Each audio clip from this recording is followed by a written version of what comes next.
Assalamualaikum warahmatullahi wabarakatuh. Perkenalkan, saya Rastika Mutiara Azhara. Saya biasa dipanggil Rasti atau Tia. Saya berasal dari Prodi Akuntansi, Fakultas Ekonomi dan Bisnis, Universitas Trunojoyo, Madura. Pada kesempatan kali ini, saya ingin membahas tentang implikasi ekonomi dan sosial dari uang kuliah tunggal atau UKT yang tinggi terhadap akses pendidikan tinggi di Indonesia. Topik ini sangat relevan mengingat pendidikan tinggi merupakan salah satu pilar penting dalam pembangunan bangsa. Namun, akses ke pendidikan tinggi seringkali terhambat oleh biaya yang tinggi, termasuk UKT. Dampak ekonomi. Mari kita mulai dengan implikasi ekonominya. UKT yang tinggi memiliki dampak langsung terhadap perekonomian keluarga. Banyak keluarga di Indonesia, terutama dari kalangan menengah ke bawah, menghadapi tantangan besar dalam membiayai pendidikan anak-anak mereka. Ketika UKT tinggi, orang tua harus mengalokasikan sebagai besar dalam biaya pendidikan anak-anak mereka. Ketika UKT tinggi, orang tua harus mengalokasikan sebagian besar pendapatan mereka untuk membayar biaya kuliah. Ini bisa menyebabkan pengurangan pengeluaran untuk kebutuhan dasar lainnya, seperti makanan, kesehatan, dan perumahan yang pada akhirnya dapat menurunkan kualitas hidup keluarga.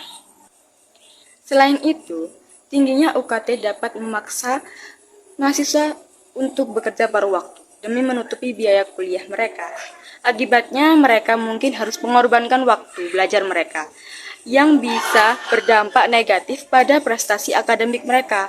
Bahkan beberapa mahasiswa mungkin terpaksa berhenti kuliah karena tidak mampu membayar UKT, yang berarti investasi mereka dalam pendidikan sebelumnya menjadi sia-sia dan menghambat kesempatan mereka untuk meningkatkan status ekonomi mereka di masa depan. Adapun dampak sosial, UKT yang tinggi dapat memperlebar kesenjangan sosial di masyarakat.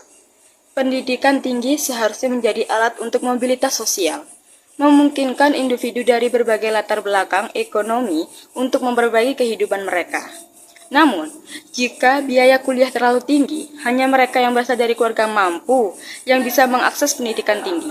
Ini berarti anak-anak dari keluarga kurang mampu tidak memiliki kesempatan yang sama untuk mengembangkan diri dan meningkatkan status sosial mereka.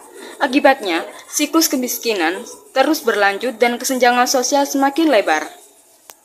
Selain itu, tingginya UKT dapat menyebabkan stres dan tekanan psikologis bagi mahasiswa dan keluarga mereka.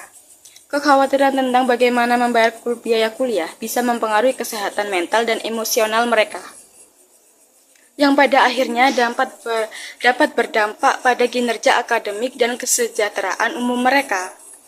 Solusi dan rekomendasi. Untuk mengatasi masalah ini, beberapa langkah perlu diambil. Pertama, pemerintah perlu meningkatkan subsidi untuk pendidikan tinggi, sehingga universitas dapat menurunkan UKT tanpa mengorbankan kualitas pendidikan. Selain itu, beasiswa dan bantuan keuangan harus lebih diperluas dan dipermudah aksesnya, terutama untuk mahasiswa dan keluarga yang kurang mampu. Kedua, universitas perlu mengoptimalkan penggunaan dana yang mereka miliki. Transparansi dan akuntabilitas dalam pengelolaan keuangan sangat penting untuk memastikan bahwa dana yang ada digunakan secara efisien dan efektif.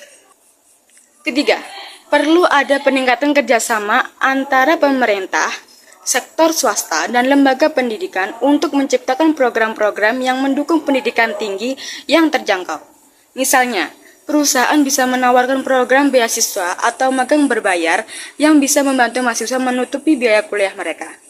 Keempat, mahasiswa juga perlu diberikan pendidikan finansial sejak dini, sehingga mereka bisa merencanakan keuangan mereka dengan lebih baik dan meminimalkan ketergantungan pada pinjaman atau pekerjaan pada waktu yang berlebihan. Wahai teman-temanku atau yang melihat videoku, UKT yang tinggi memang memiliki implikasi ekonomi dan sosial yang signifikan terhadap akses pendidikan tinggi di Indonesia. Namun, dengan kebijakan yang tepat dan kerjasama dari berbagai pihak, kita dapat mengatasi tantangan ini dan memastikan bahwa setiap anak di Indonesia memiliki kesempatan yang sama untuk meraih cita-citanya. Karena dengan begitu kita tidak hanya meningkatkan kualitas sumber daya manusia di negeri ini, tetapi juga mendorong kemajuan sosial dan ekonomi yang lebih merata. Terima kasih atas perhatian Anda. Wassalamualaikum warahmatullahi wabarakatuh.